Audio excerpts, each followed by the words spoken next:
Around the World in 80 Days, by Jules Verne, Chapter 15, in which the bag of banknotes disgorges some thousands of pounds more. The train entered the station, and Passepartout, jumping out first, was followed by Mr. Fogg, who assisted his fair companion to descend. Phileas Fogg intended to proceed at once to the Hong Kong steamer, in order to get Aouda comfortably settled for the voyage. He was unwilling to leave her while they were still on dangerous ground. Just as he was leaving the station, a policeman came up to him and said, "Mr. Phileas Fogg." "I am he." "Is this man your servant?" asked the policeman, pointing to Passepartout. "Yes." "Be so good, both of you, as to follow me." Mr. Fogg betrayed no surprise whatsoever. The policeman was a representative of the law, and the law is sacred to an Englishman.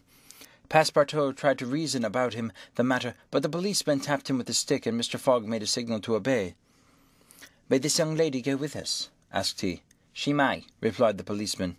Mr. Fogg, Aouda, and Passepartout were conducted into a palkigari, a sort of four-wheeled carriage drawn by two horses, in which they took their places and were driven away.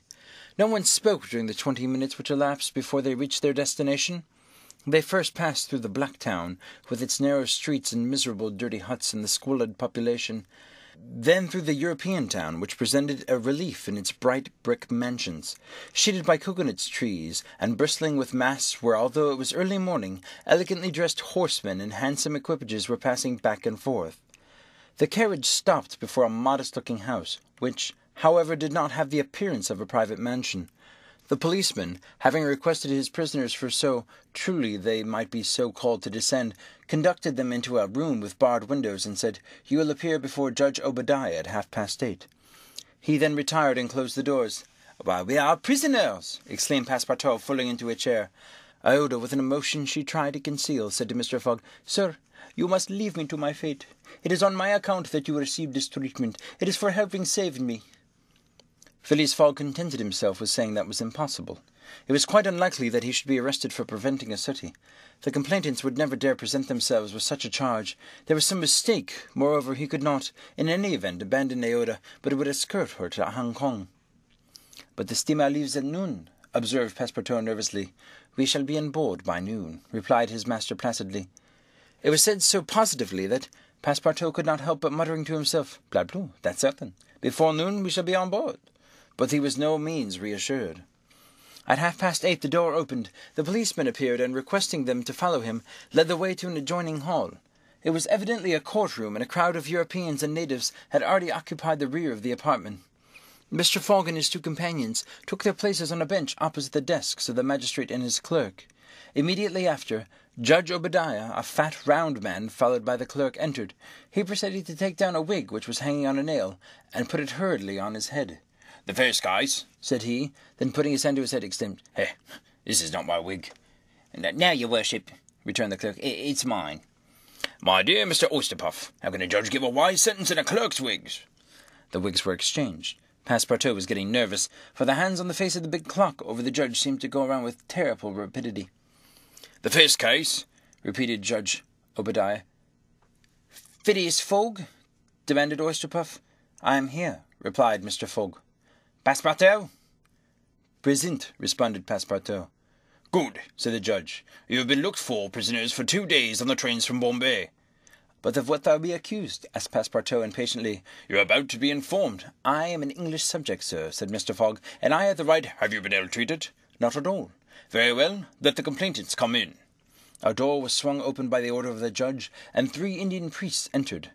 "That's it," muttered Passepartout. "These are the rogues who are going to burn our young lady." The priests took their places in front of the judge, and clerk proceeded to read a loud voice a complaint of sacrilege against Phileas Fogg and his servant, who was accused of having violated a place held consecrated by the Brahmin religion. "Do you hear the charge?" "Yes, sir," replied Mr. Fogg, consulting his watch, "and I admit it."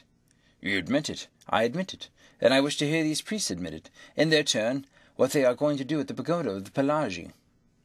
The priests looked at each other. They did not seem to understand what was said. "Yes," cried Passepartout warmly, "at the pagoda of Pelagi, where they were on the point of burning their victim."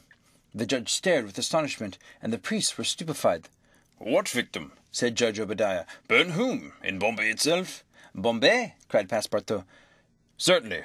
We're not talking of the pagoda at Pelagie, but of the pagoda at Mambar Hill at Bombay." "And as a proof," added the clerk, "here are the desecrator's very shoes which he left behind him." Whereupon he placed a pair of shoes on his desk. "My shoes!" cried Passepartout, in his surprise, permitting this imprudent exclamation to escape him. The confusion of master and man, who had quite forgotten the affair at Bombay for which they were now detained at Calcutta, may be imagined. Fix, the detective, had foreseen the advantage which Passepartout's escapade gave him, and, delaying his departure for 12 hours, had consulted the priests of Malabar Hill, knowing that the English authorities dealt very severely with this kind of misdemeanour. He promised them a goodly sum in damages, and sent them forward to Calcutta by the next train. Owing to the delay caused by the rescue of the young widow, Fix and the priest reached the Indian capital before Mr. Fogg and his servants. The magistrates, having already been warned by a dispatch to arrest them should they arrive, Fix's disappointment when he learned that Phileas Fogg had not made his appearance in Calcutta may be imagined. He made up his mind had the robbers stopped somewhere on the route and taken refuge in the southern provinces. For 24 hours Fix watched the station with feverish anxiety. At last he was rewarded by seeing Mr. Fogg and Passepartout arrive, accompanied by a young woman, whose presence he was wholly at a loss to explain. He hastened for a policeman, and this was how the party came to be arrested and brought before Judge Obadiah. Had Passepartout been a little less preoccupied, he would have espied the detective ensconced in a corner of the courtroom, watching the proceedings with an interest easily understood, for the warrant had failed to reach him at Calcutta, as it had done in Bombay and Suez. Judge Obadiah had unfortunately caught Passepartout's rash exclamation, which the poor fellow would have given the world to recall. "The facts are admitted?" asked the judge.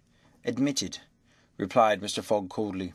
"It is much," resumed the judge, "as the English law protects equally sternly the religions of the Indian people, and as the man Passepartout has admitted that he violated the sacred pagoda of the Malabar Hill at Bombay on the 20th of October, I condemn the said Passepartout to imprisonment for 15 days and a fine of £300.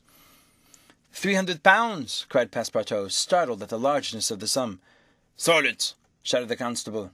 "And inasmuch," continued the judge, "it is not proved, and the act was not done by the connivance of the master with the servant, and as the master in any case must be held responsible for the acts of his paid servant, I condemn Phileas Fogg to a week's imprisonment and a fine of £150. Fix rubbed his hands softly with satisfaction. If Phileas Fogg could be detained in Calcutta for a week, it would be more than time for the warrant to arrive. Passepartout was stupefied. This sentence ruined his master. A wager of £20,000 lost because he, like a precious fool, had gone in that abominable pagoda. Phileas Fogg, as self-composed as if the judgment did not in the least concern him, did not even lift his eyebrows while it was being pronounced. Just as the clerk was calling the next case, he rose and said, "I offer bail." "You have that right," returned the judge. Fix's blood ran cold, but he resumed his composure when he heard the judge announce that the bail required for each prisoner would be £1,000. "I will pay it at once," said Mr. Fogg, taking a roll of bank bills from the carpet-bag which Passepartout had by him, and placing them on the clerk's desk. "The sum will be restored to you upon your release from prison," said the jail. "Meanwhile, you are liberated on bail." "Come," said Phileas Fogg to a servant. "But let them at least give me my black shoes," cried Passepartout angrily. "Ah, these are pretty dear shoes," he muttered, as they were handed to him. "More than £1,000 apiece, besides. They pinch my feet." Mr. Fogg, offering his arm to Aouda, then departed. Followed by the crestfallen Passepartout, Fix still nourished hopes that the robber would not, after all, leave the £2,000 behind him, but would decide to serve out his week in jail, and issued forth on Mr. Fogg's traces. That gentleman took a carriage, and the party were soon landed on one of the quays. The Rangoon was moored half a mile off in the harbour, its signal of departure hoisted at the masthead. 11 o'clock was striking. Mr. Fogg was an hour in advance of time. Fix saw them leave the carriage and push off in a boat for the steamer, and stamped his feet with disappointment. "The rascal is off after all," he exclaimed. £2,000 sacrificed. He's a prodigal as a thief. I'll follow him to the end of the world if necessary, but at the rate he's going on, his stolen money will soon be exhausted. The detective was not far wrong in making this conjecture. Since leaving London, what with travelling expenses, bribes, the purchase of an elephant, bails, and fines, Mr. Fogg had already spent more than £5,000 on the way, and the percentage of the sum recovered from the bank robber promised to the detectives was rapidly diminishing. End of Chapter 15. Read by David Russell. For Lit to Go. Available on the web at fcit.usf.edu.